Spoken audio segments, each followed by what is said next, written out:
Ancient words ever true, changing me and changing you. We have come with open hearts. Oh, let the ancient words impart. Ancient words ever true, changing me and changing you. We have come with open hearts. Mukama nate kubanga atukuumye era n'atuwa obulamu. Tumwebaza oyo afaayo gye tuli n'atugabirira. Oli mulamu kubanga Mukama ayagala obeere mulamu. Tumwebaza nate n'okubeera nga atutambuzza olugendo lubadde lunene mu musomo gwaffe guno. Tuzze nga tuyiga okutuusa ku kitundu kaakati kye tuliko, naye nga njagala weebuuze nti kaakati ggwe waka goberera ebitundu bimeka eby'omusomo guno. Bwe wabeera nga waliwo ebitundu by'otannaba kubeera ng'ofuna ebyasooka nga kino tonnaba kukifuna, manya nti waliwo ebitundu ebirala 22 ebiri emabegawo by'olina okufuna senga oba osubscribinze bijja kujja osobole okubeera ng'obifuna. Ate era mbakubiriza nti bw'olaba nga omusomo guno waliwo omuntu omulala gwe guyinza okugasa, gumusindikire naye ayigire wamu naffe. Tukyali ku enteekateeka ya Katonda eri obulamu bwo, okulaba nti ogituukiriza. Okutuukiriza enteekateeka ya Katonda eri obulamu bwo, twalaba nti buli omu ku nsi kuno ayina ekigendwa kya Katonda oba enteekateeka ya Katonda oba okuteesa kwa Katonda kwalina okutuukiriza. Era ekyokubiri ne tulaba nti buli omu ku ffe kimugwanidde okuzuula enteekateeka ya Katonda oba okuteesa kwa Katonda kwamulinako. Kaakati mu kuzuula tuzze nga tulaba ebintu ebitali bimu. Twalaba ekisookera ddala nti bwe mba naazuula enteekateeka ya Katonda eri obulamu bwange oba okuteesa kwa Katonda eri obulamu bwange, ekisooka nina okubeera nga mumanyi okumanya Katonda kyekisooka. Ekyokubiri kwe kubanga munda mu ggwe mulimu okuyaayaana okw'okwagala okukola okuteesa kwa Katonda.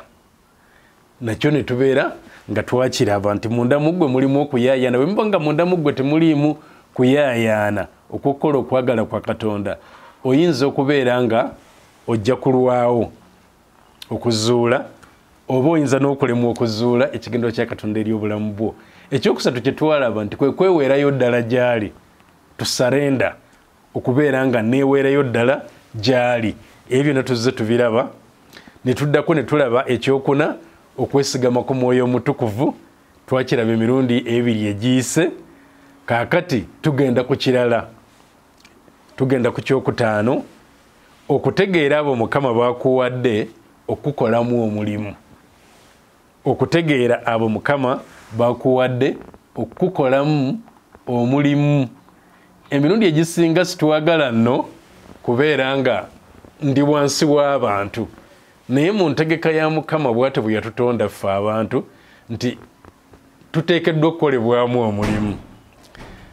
Ebisolo Katonda yabitonda nga byo, embuzi lwe bagizadde, ente lwe bagizadde, bwe bagizaalira ku ttale esobola okutambula n'eddeeka. Era bw'ebeera yakazaalibwa esobola yo kennyini okugenda neyeenoonyeza ebbeere lya mama wayo n'eyonka. Naye ate omuntu tekiri bwe kityo. Katonda yatonda omuntu nga ye alina kulerebwa bulerebwa na kuyambibwa okufuuka ekyo ky'alina okufuuka. Omuntu azaalibwa nga tategeera, nga talina kyamanyi, ebyo byonna bimuyigirizibwa buyigirizibwa, wabeerawo abamukolamu omulimu ogw'okumufuula ekyo ky'alina okubeera. Kaakati Katonda alina abantu be yakuteerawo bakukolemu omulimu ofuuke ekyo ky'olina okufuuka. Nga bwe mulaba nti tuzaalibwa tetulaba. Tuzaalibwa, manye nti eriyo abaana ennaku zino abazaalibwa nga batunula. Naye tolowooza nti bw'aba atunudde nti amaaso ge gaba nga gasobola okutegeera nti kino kye kino. Naye ekiseera kigenda ne kituuka oli n'alaba kyalabye n'abeera ng'akitegeera nti ono maama ono taata nabana abantu mbalaba bulijjo bano sibalaba bulijjo naye omuwere amaaso ge yadde gaba gatunula aba tasobola kugamba nti ono ye maama wange kyakiwulidde okuyita mu maaso akitegedde okuyita mu maaso ge okujjako atuuka ekiseera era n'atandika okuwunyiriza n'amanya nti kakati ono ye maama naye ebyo byonna bitwala ekiseera kati entegeka eyo Katonda yagikola nga kyayagala omuntu asobole okulerebwa okumufuula ekyo kyalina okufuuka kyempise okukukolamu omulimu Katonda atuteerawo abantu abatukolamu omulimu kati mu kuzuula enteekateeka ya Katonda eri obulamu bwo oba ekigendero kya Katonda eri obulamu bwo weetaaga okumanya bantu ki be yanteerawo okunkolamu omulimu ebyawandiikibwa bijjudde okutulaga abantu abatali bamu abajjanga bakolebwamu omulimu Katonda yabateerawo abanaabakolamu omulimu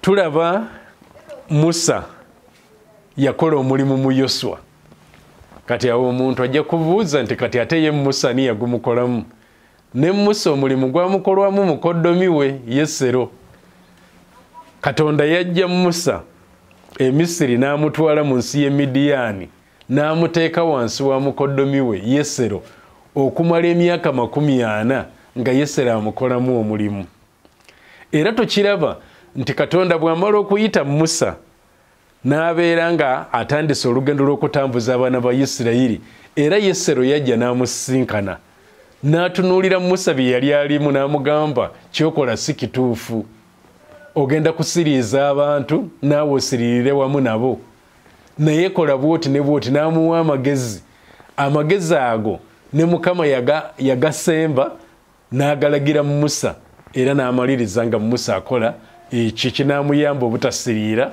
n'obutasiriiza bantu kati Mukama alina baatuwa tubeere wansi waabwe tukulire wansi waabwe batulere batugunjule batufuule ekyo tulina okufuuka mbagambye Musa ye yagunjula oba ye yakola omulimu mu Yoswa Eriya n'akola omulimu mu Erisa Yesu yakola omulimu mu 12 Pawulo yakola omulimu mu Timoseewo n'abalala bangi nnyo mu byawandiikibwa sijja kumalayo byonna kuba obudde bwange buba tebuŋŋanya okubanga nja kwogera ku buli kimu naye Katonda yatonda omuntu ng'alina okukolebwamu omulimu bamukolemu omulimu ogw'okumulera mu Lungereza nendega mentorship ate babeere nga bamukwasa ne byalina okumanya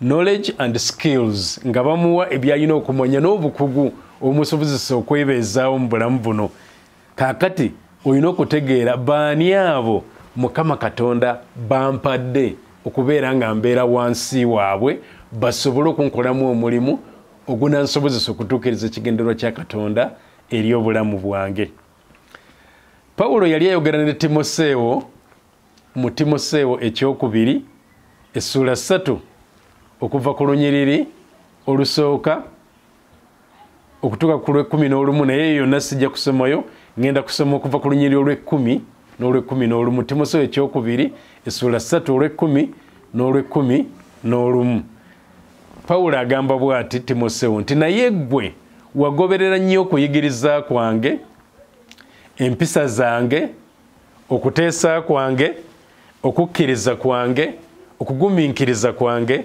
okwagala kwange okulindirira kwange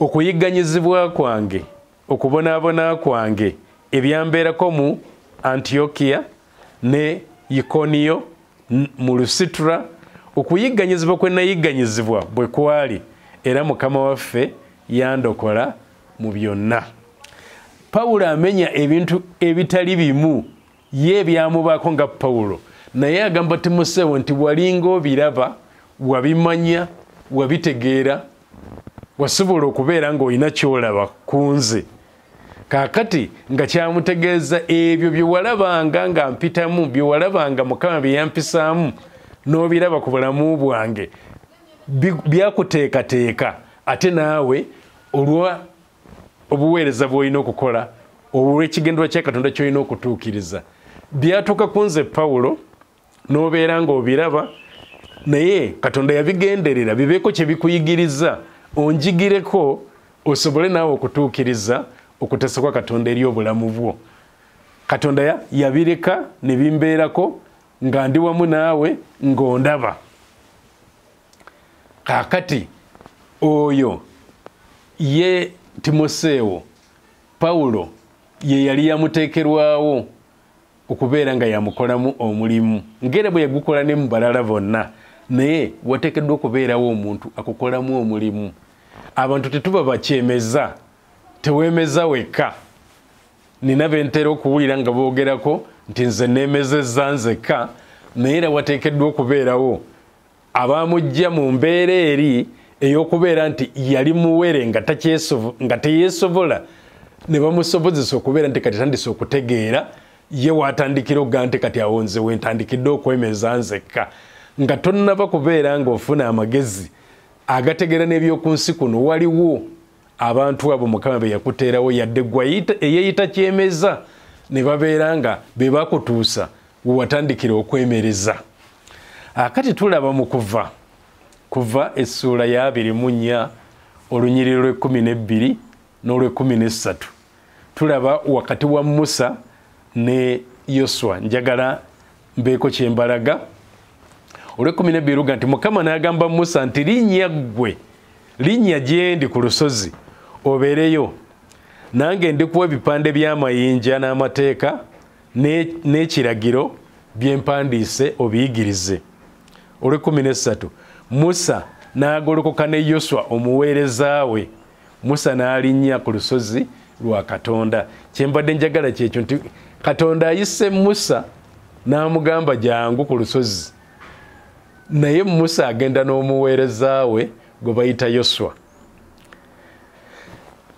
Ebbanga lyonna Musa lye yalinga waali, Katonda bwe yalinga ayogera ku Yoswa ng'amuyita omuweereza wa Musa. Musa yamala kuvaawo, olwo Yoswa n'alyoka abeera ng'ayitibwa omuweereza wa Mukama. Ntera okukyogera nti oyinza obutafuuka muweereza wa Mukama bw'oba nga wagaana okubeera omuweereza w'omuntu oyo gwe yali akutadde wansi we kukolamu omulimu. Oyinza okulemererwa okufuuka omuweereza wa Mukama bw'oba nga wagaana okubeera wansi w'oyo Mukama gwe yateesa n'amukuteerawo okubeera nga yakukolamu omulimu. Ono Yoswa yagondera Musa, yabeera ne Musa, yayigira ku Musa ebintu bingi. Kyenjagala bategeeza nti n'ebyo Musa by'ataakola bulungi Yoswa yabiyigirako, ye n'abeera ng'abikola bulungi. Ekimu ku byo, Musa yasindika abakessi 12 okugenda okuketta ensi. Bwe baakomawo 2 ku bo ne baleeta amawulire amalungi, 10 ne baleeta amawulire amabi. Naye ekyo Yoswa kyamuyigiriza, yayigira ku Musa. Ye bwe yatuuka okubeera nga bagenda okuketta ensi ku mulundi omulala, ye teyatuma bantu 12. Yamanya nti omuwendo omungi kizibu. Ye yatuma 2 bokka ne bagenda baketta ensi ne baleeta amawulire nga malungi. Kwegamba ebirungi Katonda gwakutadde wansi we okubeera nga akolamu omulimu byakola obiyigirako, naye ate n'ebibi ebibeera bimulemesezza okutuukiriza nabyo osobola obiyigirako gwe n'otakolanga ye. Ensonga lwaki Mukama tuteeka wansi w'abantu abo babeere nga batukolamu omulimu. Nti Musa okulinnya waggulu ku lusozi yagenda n'omuweereza we Yoswa. Mu Kuva essuula ya 33 n'olunyiriri lwa 11, Kuva 33:11 wagamba nti Mukama n'ayogera ne Musa nga balabagana mu maaso ng'omuntu bw'ayogera ne mukwano gwe, n'addayo mu lusiisira nate. Naye omuweereza we Yoswa omwana wa Nuuni omuvubuka teyavanga mu weema. Nti ye Musa yavangawo n'agenda ayogera ne Mukama. Naye awo mu kifo ekyo Yoswa Musa we yabanga amulese nga Yoswa tasitunkana kuvaawo ng'asigala mu kifo mukama we mwe yamulese okutuusa mukama we lwanaakomawo n'amugamba nti kati tusimbule okuddayo. Abasinga tusitunkana mu kifo we tulina okubeera nga tulererwa nga batukolamu omulimu. Baba bakyakukolamu omulimu okyabumbibwa okufuuka ky'olina okufuuka osobole otuukiriza ekigendererwa kya mukama nga weekuddewo dda nga weesimbulizaawo dda. Naye nga bwe natandise nga mbagamba nti abamu ku ffe tugenda kulemererwa okutuukiriza ekigendererwa kya mukama oba tugenda okulemererwa okubeera abaweereza ba mukama kubanga tetuganyizza abantu abateekeddwa tukolamu omulimu okutukolamu omulimu. Naye bw'obanga onatuukiriza ekigendererwa kya Katonda eri obulamu bwo weetaaga okuzuula baani mukama wakutadde wansi waabwe okubeera nga bakukolamu omulimu, okkirize omulimu ogwo Katonda gwe yateesa babeere nga bakukolamu. Njagala neeyongereyo ku musajja ono Yoswa, enkolagana ya Yoswa ne Musa nga bweri mu kubala essula ye-11 olunyiriri olwa 26 okutuuka ku lwa 3 tulaba nga waliwo ekyabaawo era ye Yoswa n'awulira obujja ku lwa Musa, naye Musa n'amutereeza n'amugamba nedda n'amukolamu omulimu. Njagala tukitegeere kakati waliwo Katonda yali ayagala okutoola ku mwoyo wa Musa amugabanye ku bakadde 7 basobole okubeera nga balina obuyinza ng'obwo bwa Musa okukola omulimu mu ggwanga lya Isirayiri. Naye 2 ku bo abaali balondeddwa baasigala tebagenze gye bateekeddwa okubeera nga bakuŋŋaanira okusinkana. Naye Mukama bwe yassa omwoyo we, 2 abo baali basigadde nga tebagenze, omwoyo yabakkako ne batandika okubeera nga balagula gye baali. Kaakati abalenzi abaabawulira nga balagula ne badduka ne bagenda bagamba Musa nti gundi ne gundi nabo balagulira eno mu lusiisira. Yoswa n'agamba mukama wange bagaane. Naye Musa n'agamba nedda, tekiteekeddwa kubeera bwe kityo. Awo wonna Yoswa akolebwamu omulimu ogunaamusobozesa okutuukiriza ekyo Katonda kyayagala atuukirize. Kansomeyo olwa 26 tuli mu kubala 11:26. Naye ne musigala mu lusiisira abasajja 2, erinnya ly'omu Eridaadi n'erinnya ly'omulala Medaadi. Omwoyo ne gutuula ku bo era baali ku muwendo gw'abo abaawandiikibwa, naye baali tebafulumye okugenda mu weema ne balagulira mu lusiisira. Omulenzi n'adduka n'abuulira Musa ng'agamba nti Eridaadi ne Medaadi balagulira mu lusiisira. Yoswa mutabani wa Nuuni omuweereza wa Musa, omu ku basajja be abalonde, n'addamu n'agamba nti mukama wange Musa bagaane. Olwa 29 Musa n'agamba nti obujja bukukutte ku lwange. Abantu bonna abo Mukama singa abantu bonna aba Mukama singa bannabbi, Mukama singa abateekako omwoyo gwe. Musa ne yeddirayo mu lusiisira ye n'abakadde ba Isirayiri. Nti Yoswa awo yali alina ekyokuyiga ku Musa kiki yakola. Yona agamba bagaane mukama wange, naye oli amugamba nze nandyagadde na buli muweereza wa Mukama yenna abeere nabbi ng'omwoyo wa Mukama asobola okumugwako n'asobola okubeera ng'alagula. Naye tulaba ku Yoswa ono bwe tuba tusomye mu Yoswa essuula esooka olunyiriri olusooka n'olwokubiri nga omuweereza wa Mukama Musa amaze okufa, tulaba nga Mukama atandika okwogera kati ne Yoswa, nga Yoswa alina obuvunaanyizibwa, n'obuvunaanyizibwa bwali bwakubeera nga asikiza abaana ba Isirayiri ensi ensuubize, naye yali wansi wa Musa n'asobola okuyigira wansi wa Musa, Musa n'amukolamu omulimu. Yoswa essuula esooka olunyiriri olusooka n'olwokubiri. awo lwatuuka Musa omuweereza wa Mukama bwe yamala okufa, Mukama n'agamba Yoswa omwana wa Nuuni omuweereza wa Musa ng'ayogera nti, Musa omuweereza wange afudde, kale kaakano golokoka osomoke omugga guno Yoludaani gwe n'abantu bano bonna muyingire mu nsi gye mbawa bo abaana ba Isirayiri. Kati Mukama atandise okubeera ng'akolagana butereevu ne Yoswa, naye nga Yoswa okusobola okutuuka ku ddaala eryo yakolebwamu omulimu Musa. Kaakati njagala mmalirize n'ekyawandiikibwa kino mu Bebulaniya essula ya 13 olunyiriri lwa 7 luga nti mujjukire abo ababafuga abaababuulira ekigambo kya Katonda nga mutunuulira enkomerero y'empisa zaabwe mugobererenga okukkiriza kwabwe. Wateekeddwa okubeerawo abantu Katonda bayanteeka wansi bennina okubeera nga ntunuulira enkomekereza y'empisa zaabwe nga ngoberera okukkiriza kwabwe basobole okunkolamu omulimu.